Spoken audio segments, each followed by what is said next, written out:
IVM. I have so many credit cards at this point that it can get quite confusing to remember all the numbers and pins and what have you. Luckily, I don't have to remember them anymore because Cred does that for me. On Cred, you can make seamless payments, manage multiple spends and recurring expenses all in one app. Plus, the app also tells you which credit card of yours to use so that you can earn maximum benefits. It's almost like Cred is my personal financial guardian. So, don't miss out. Just download the Cred app now. Folks, welcome to Paisa Vaisa, brought to you by Cred, the most rewarding credit card bill payments app. I'm your host Anupam Gupta, B50 on Twitter, and today we're going to talk about investing in entrepreneurs. My guest is Ratna Mehta, Executive Vice President and Head, Vadhwani Catalyst Fund. Really excited because A, we don't get foundations too often, 2, we don't get Catalyst funds too often on Paisa Vaisa, and 3, always great to have a woman and her perspective on a lot of things on Paisa Vaisa. You don't get too many of them. So Ratna, welcome to Paisa Vaisa. Thank you. Thank you so much for doing this for our listeners. Thank you so much, Anupam. It's a pleasure to be on the show. Thank you for the really kind words. Thank What you. really stuck with me is that you said that you don't get foundations very often. But what I've seen being a part of the foundation is the role of the foundation is changing so much. They really work now with corporates, with governments. Collaboration is the key over here, and that's why I'm glad to be on the show. Sounds good. So let's start with an introduction. A lot of our listeners might not know about Vadhwani Foundation and the Catalyst Fund. It's the first time, like I said, we've had both. So please tell us about Vadhwani Foundation and about the Catalyst Fund. What are they about? Sure. So Vadhwani Foundation is the vision of Dr. Romesh Vadhwani. Dr. Vadhwani has been a tech and a private equity entrepreneur, and he's promoted multiple ventures in his long career. But one thing that he's really passionate about is impacting lives. And we think that the best way to impact lives is to back entrepreneurs who in turn are supporting livelihoods. And that's what the Vadhwani Foundation does across emerging markets, India, Southeast Asia, Latam, and Africa. Tell us about the Catalyst Fund. And the Catalyst Fund is an extension of the vision of the foundation. So what we do in the Catalyst Fund is back entrepreneurs who in turn are creating large scale jobs. So this could be any sector. We are sector agnostic. It could be healthcare, it could be logistics, it could be social e-commerce. But where by virtue of the growth of those businesses, they are creating opportunities for a large scale of people, that's what we want to back. And we are instrument agnostic. So we could do for-profit companies as well as we could do non-profit platforms who are doing programs to enable our vision. Okay, understood. So let's start this with a very, with a very generic question, because you've had the opportunity to assess and invest in entrepreneurs, so you know what it takes. So if it's a pretty simple and straightforward question. What are the specific qualities that you look when a proposal or a pitch comes to you? I ask this because a lot of our listeners probably are, entrepreneurs looking out for investors. So what are the few specific qualities that you look for as a fund when a proposal or a pitch comes to you? Absolutely. I think the entrepreneur is the heart and the mind of the business and the most important person around which the entire business rests. So when we look at entrepreneurs, I think the most important thing, the first thing that we look for is what is his background, whether it is his educational background or his professional background, right? Generally, we would prefer entrepreneurs who are setting up businesses have some experience in the field in which they are. Either they work somewhere, they've done a small venture earlier in that, or they have some ecosystem supporting them, for example, either family, etc. The second thing, which is most important that we look for in our entrepreneurs is the key team, right? Do the guys know each other? Have they worked before? It's very important that, the interpersonal relationships are well oiled because the business rests on people. People can make or break things in companies, right? And therefore, that bonding between them, the strength of that bond is very important.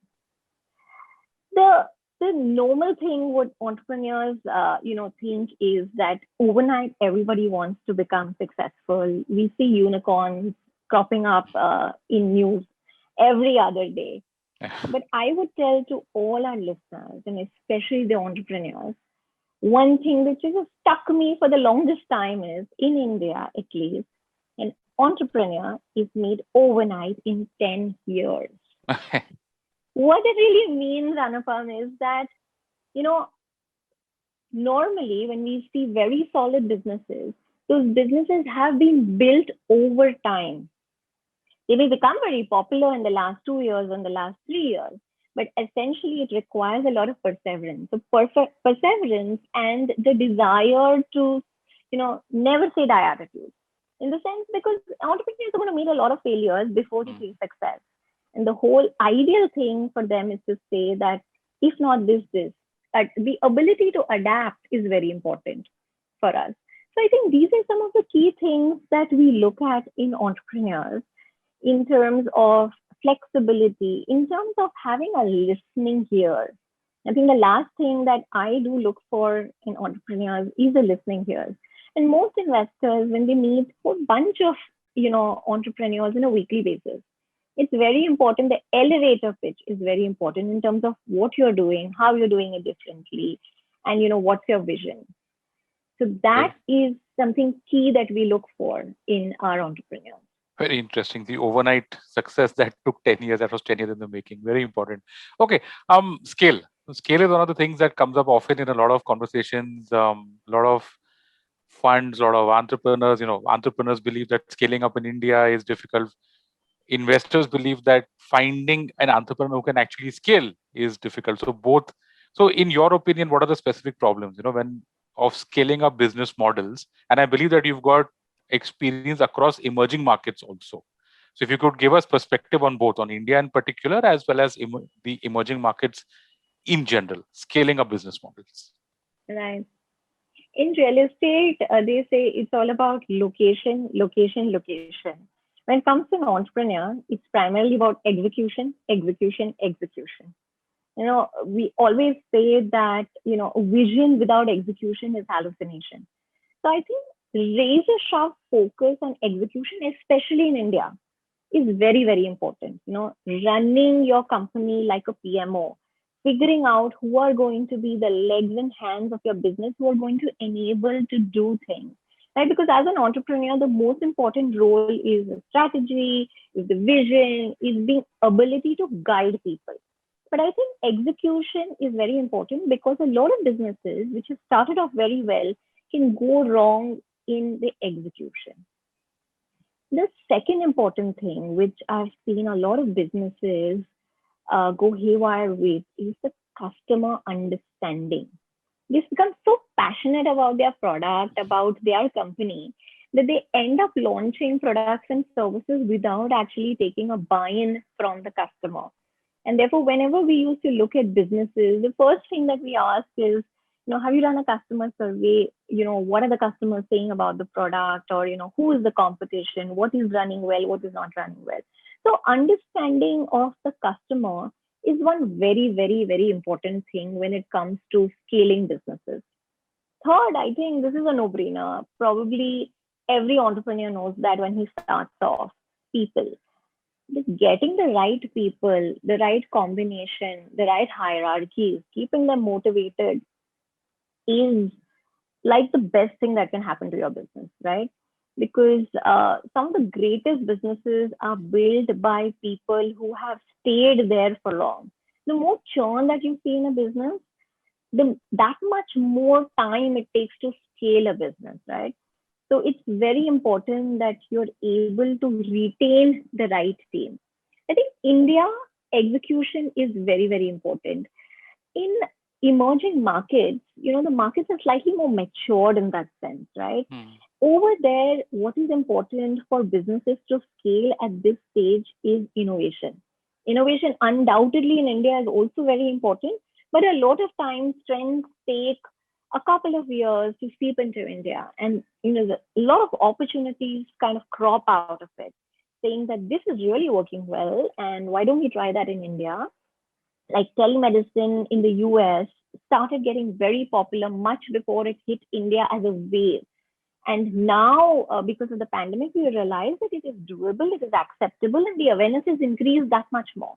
But when you come to the emerging markets, like Singapore, Taiwan, Hong Kong, etc., you really need a business idea which is different, which can stand apart, especially at an early stage.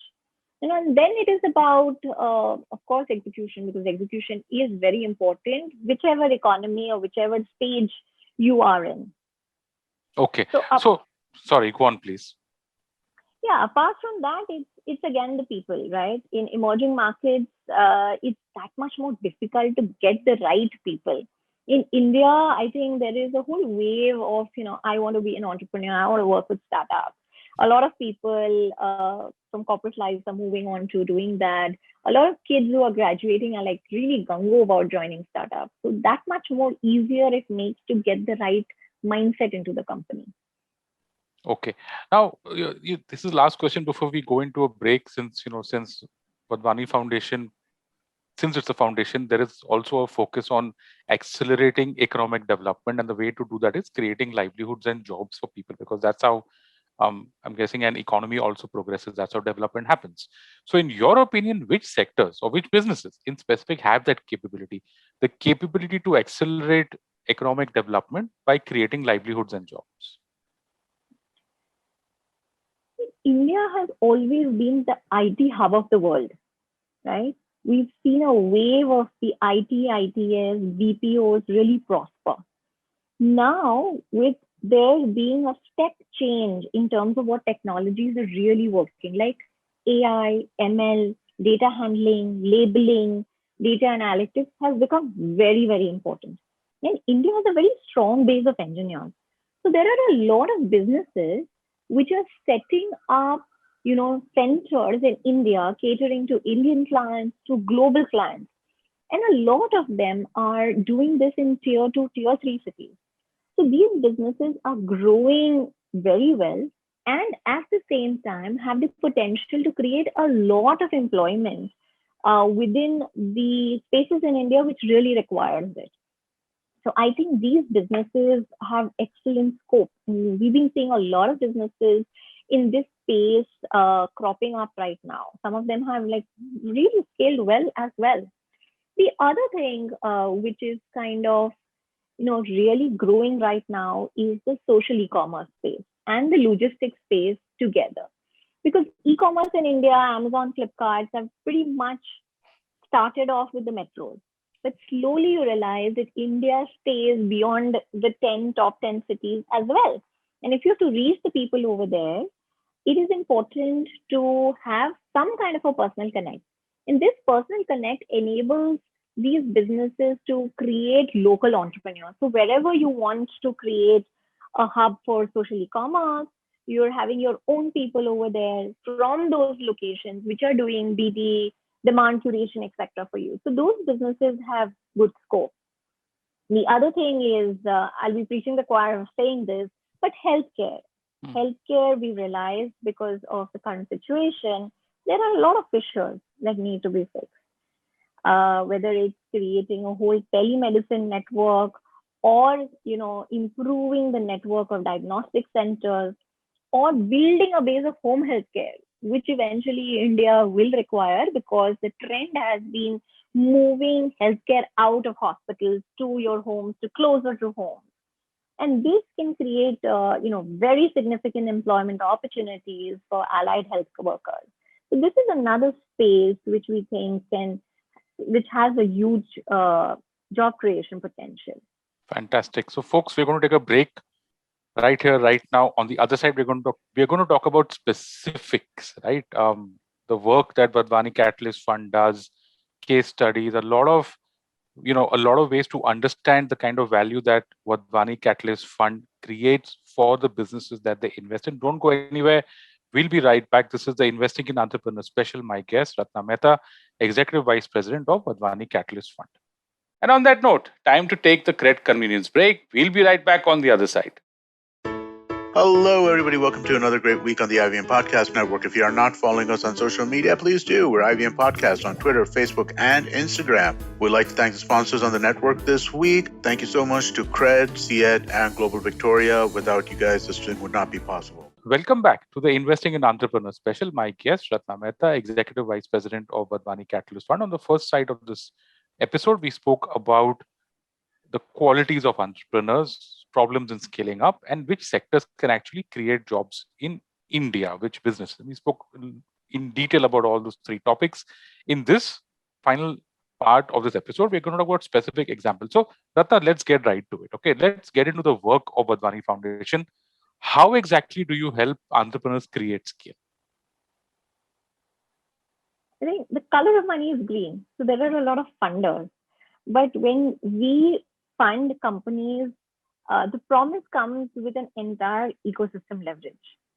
So when we are helping companies, we try to bring in our tech platforms, our content which is available within the organization, as well as our teams which are actually working with a lot of smaller businesses, coaching them in terms of what is the diagnostics, how do they move to the next phase. So we bring all of that in when we come in as a funder. And that is what kind of really gets appreciated by these entrepreneurs.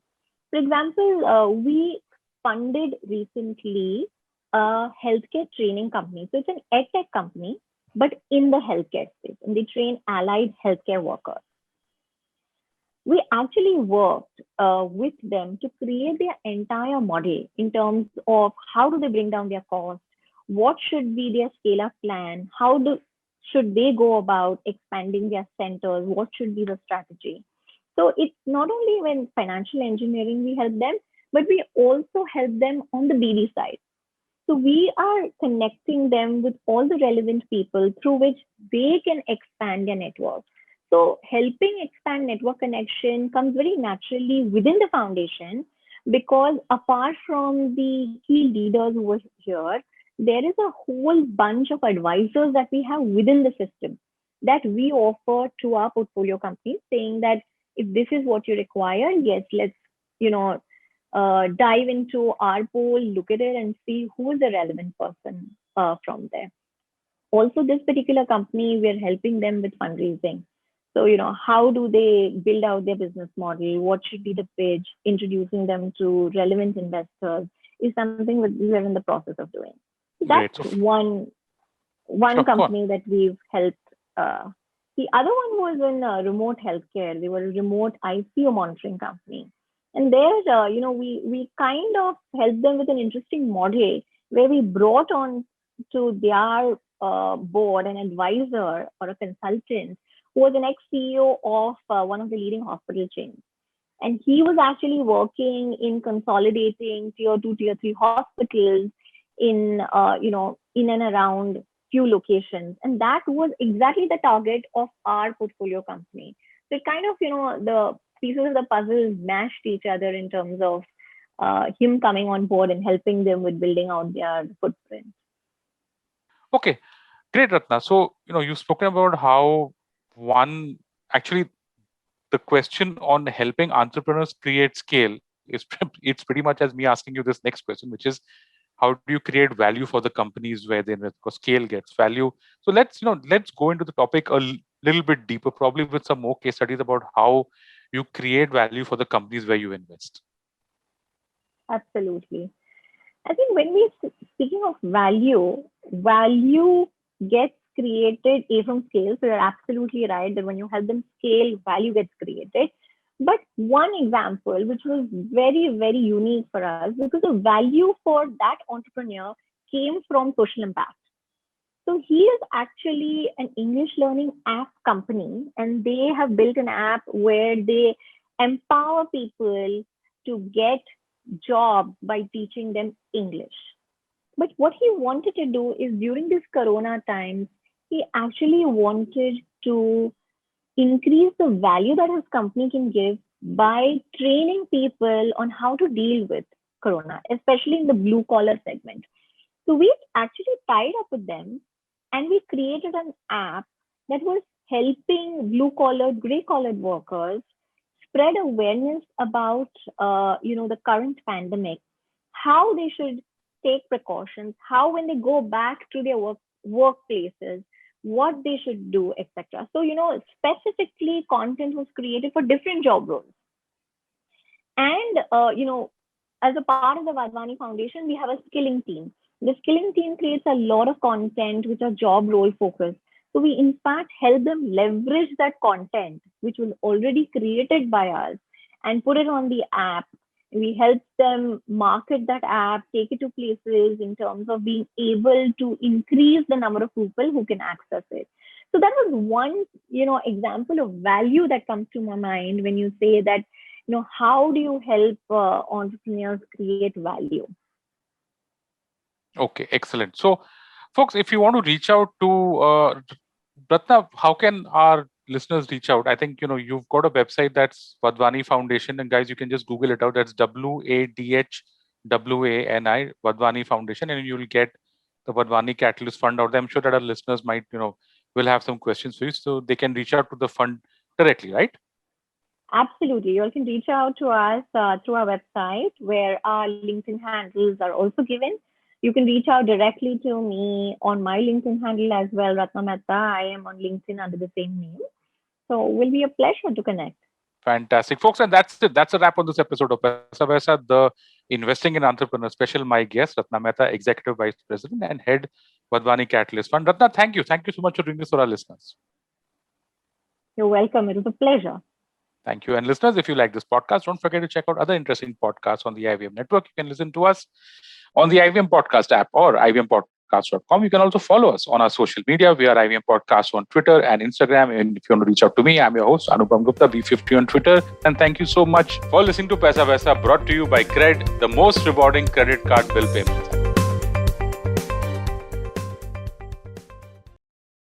IVM